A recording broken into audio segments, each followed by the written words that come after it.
Je vais vous parler du communautarisme au Proche-Orient.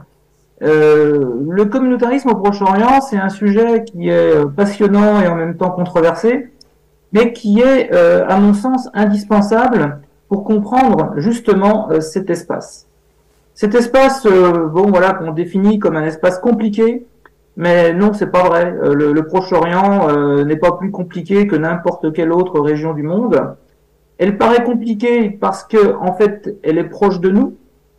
Euh, la population nous ressemble physiquement. Elle parle français, elle parle anglais, elle a une très bonne connaissance de la culture occidentale, notamment pour les élites qui étudient dans les écoles francophones et anglophones. Mais en fait, un monde nous sépare. Plus exactement, quelques siècles, parce que le mode d'organisation de la société et donc du politique qui prévaut dans cette région, eh bien, il semble échapper du Moyen Âge. C'est-à-dire que les populations sont rivées au système communautaire.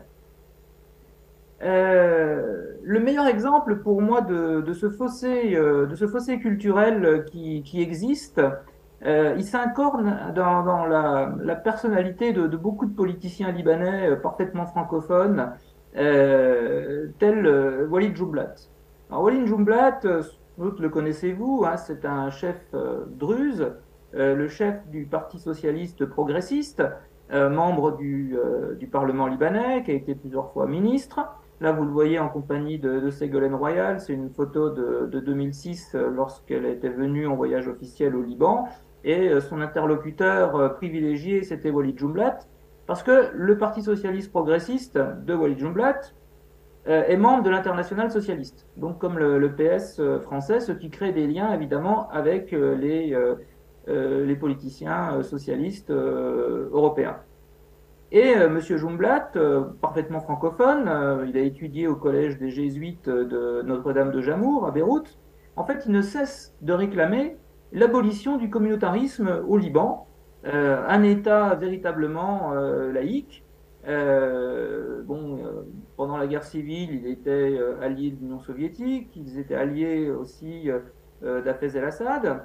Et puis en 2004, il a un peu retourné sa veste et il a demandé le départ des troupes syriennes du Liban. On était quelques mois après l'intervention militaire américaine en Irak, donc un autre tremblement de terre dans la région. Et après la chute de Saddam Hussein, évidemment, c'était le régime syrien de Bachar el-Assad qui était visé, en tout cas qui allait se retrouver fragilisé par ces 200 000 soldats américains qui se trouvaient en Irak. Et Jumblat et d'autres politiciens libanais en ont profité justement pour demander son départ. En fait, ils ont senti le vent tourner et ils se sont rapprochés des Occidentaux. En fait, Walid Jumblat, c'est avant tout un chef communautaire, héritier de la fortune de son père, mais comme ils ont créé ce parti, comme les Druzes finalement ont créé ce parti, membre de l'International socialiste, il a des accès. Il a des accès en haut lieu, là vous le voyez avec François Hollande à la résidence de France, à l'ambassade de France à Beyrouth, qui le font passer pour un personnage extrêmement moderne finalement. Mais au fond de lui, c'est un féodal. Il a un fonctionnement, il règne sur une région qui s'appelle le Chouf, donc qui est au sud-est de Beyrouth, dans la montagne, comme vous voyez sur cette carte, dans la région cerclée en rouge.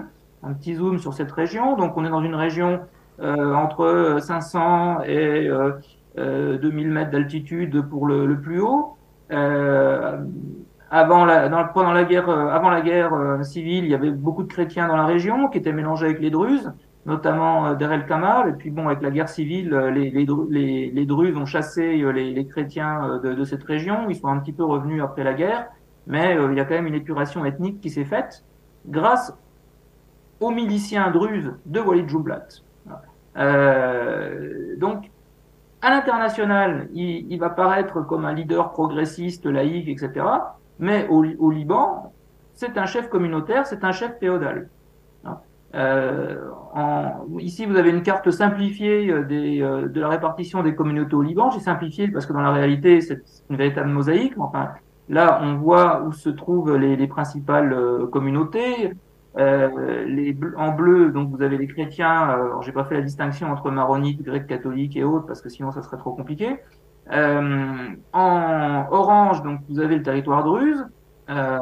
Et j'ai mis là où étaient les grandes familles régnantes, la famille Jumblat et sa concurrente, la famille Arslan.